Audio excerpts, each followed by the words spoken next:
Ukraine is on alert for new movements of Russian troops. Kyiv believes Moscow is transferring forces to the east to encircle Ukrainian troops. Now, it is being seen as a tactical move that would validate Moscow's promise to scale down activity in the north, including around the capital. Both sides are wary of the other's position following yesterday's peace talks. Ukraine's President Volodymyr Zelenskyy says there were positive signs, but he can't trust Moscow yet. The Kremlin says there was nothing promising from the talks.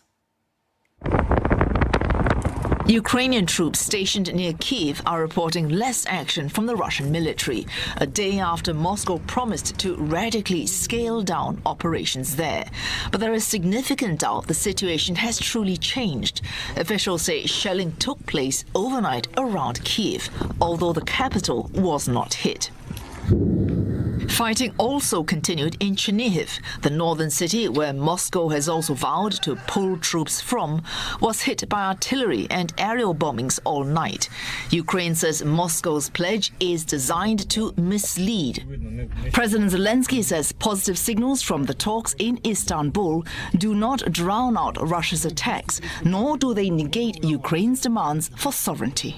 Ми розраховуємо на результат. Має бути реальна безпека для нас, для нашої держави, для суверенітету, для наших людей. Російські війська мають залишити окуповані райони. Суверенітет і територіальна цілісність України мають бути гарантовані. Жодних компромісів щодо суверенітету і нашої територіальної цілісності бути не може і не буде.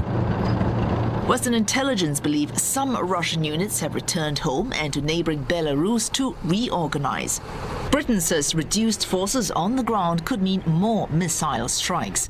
The Pentagon also warns the threat is not over yet. On the ground, Ukraine says Russian forces are shelling nearly all frontline cities in the breakaway Donetsk region. Officials warn the situation could worsen as Moscow concentrates its efforts there. The United States says it has not seen any signs of real seriousness by Russia in pursuing peace. I would add that if they somehow believe that an effort to subjugate only, in quotation marks, the eastern part of Ukraine and the southern part of Ukraine can succeed, then once again they are profoundly fooling themselves. During the latest negotiations, Ukraine proposed becoming a neutral state. It says it will not join alliances or host foreign military bases. But in return, Kyiv wants an international treaty guaranteeing its security. That was when Moscow offered to reduce its military activity. The Russians said they want to increase mutual trust, laying the groundwork for further talks and a possible meeting between Presidents Putin and Zelenskyy. From Lviv, Kieran McQuillan joins us live. Kieran, how is Ukraine responding to the latest Russian military movement to cut off the eastern part of the country? There seems to be a new front line opening up in this war, in this invasion, and that is to the east of this country in the Donbass region. And there's one city that seems to be bearing the full brunt of that, and that's the city of Izium, which runs on the main highway from Kharkiv down to Mariupol in the south. And it's a key city for the Russians to capture. Max Strenlink, who's a deputy in the Izium City Council, said that the humanitarian situation in the city is getting worse every day. And we've heard since March the 14th that the city's not received any food or water or medicine. On March the 24th, the Russians claimed to have captured the city, but that has since been refuted by the city council. And it looks like Russian forces are continuing to keep up that shelling barrage on Ukrainian forces entrenched around the capital Kyiv and around that other northern city of Chernihiv. So this seems to be an effort to keep those Ukrainian forces pinned down around the capital, which is extremely important for them to defend, as well as Chernihiv. And in a sense, then the Russian forces can go around behind that and regroup around this new eastern front that's opening up. What Ukraine doesn't want to happen right now is for a month from now, Russia to have gone beyond the 2014 temporary lines that were established after that incursion and that mini invasion, as it were, through the Donbass region.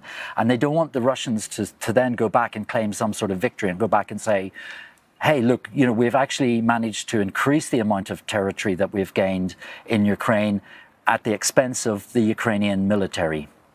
And with the Russian military pullback from Kyiv now being dismissed as nothing more than a tactical ploy, how does this then affect ongoing peace talks? Well, we have had two messages in the last couple of hours that would tend to back this up. First of all, Alexander Pavyuluk, he's the head of the Kyiv Regional Military Administration, and he says that the Russian military has continued shelling areas around the Ukrainian capital. This afternoon, he said that there were 30 Russian shellings on the villages of Brovary and Bucha.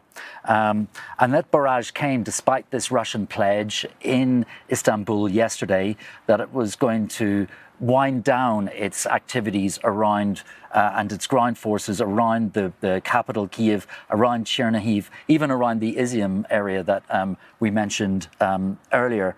Alexander Lomako, who's the secretary of the Chernihiv City Council, said in a voice message to the AP that the military action has increased and the city was bombed, shelled by artillery and heavy weapons. It sounds like a potential tactical ploy indeed, especially after that defense briefing in Moscow by the Russians. Kieran McQuillan in Lviv. Thank you. And Ollie Barrett joins us live from Riga, Latvia. Ollie, the Kremlin welcomes Ukrainian demands to reach a ceasefire, but it says there is no sign of any breakthrough just yet. Yes, Moscow does believe that the Ukrainians have put forward more detailed proposals this time around than in previous rounds of discussions, and Moscow is welcoming that, but Moscow is not sounding like it believes that there is a major breakthrough around the corner. Dmitry Peskov from the Kremlin saying we cannot state anything very promising. He did, though, talk about some breakthroughs, also saying there is still a very, very long amount of work to be done. Another crucial element of the response that is coming from Moscow relates to Crimea. One of Ukraine's specific proposals that it set out in Istanbul was that region that was annexed by Russia in 2014, that there should be a 15-year period of consultation with Russia to work out the future of Crimea. And Ukraine also committed to work out the Crimea issue politically and in discussions and not militarily. It made that commitment, but that has not gone down well with Moscow. Moscow is saying that Crimea is simply not up for discussion because it says Crimea is part of Russia. Like Crimea, you've got Donetsk and Luhansk. The Moscow-backed Donetsk Republic says it may consider joining Russia. Now, even if, and it's a very big if, Ukraine allows this and the referendum that President Zelenskyy has asked for does allow this loss of territory, would this count as a big enough deal breaker for the Kremlin? It's a very big if indeed, as you say, and it's really hard also to predict what Vladimir Putin is going to do in the future, what he's thinking right now as well. There is certainly a picture emerging of Russian forces beginning to concentrate more of their attention now on that eastern part of the country. And that's partly where a lot of the skepticism comes from Kyiv and from Washington and London as well about that Russian pledge to stop focusing so much attention militarily around Kyiv and Chernihiv. London will also tell you that it believes the Russian military operation around Kyiv has effectively been failing, and so that plays into Russian decision-making at this point too. Western capitals certainly believe that Vladimir Putin will at some point be looking for an off-ramp of sorts, but he will also need to present something as a victory back home in Russia domestically. Exactly how the Donetsk region and the Donbass region more widely will play into that very much remains to be seen. Thanks to Ollie Barrett in Riga, Latvia.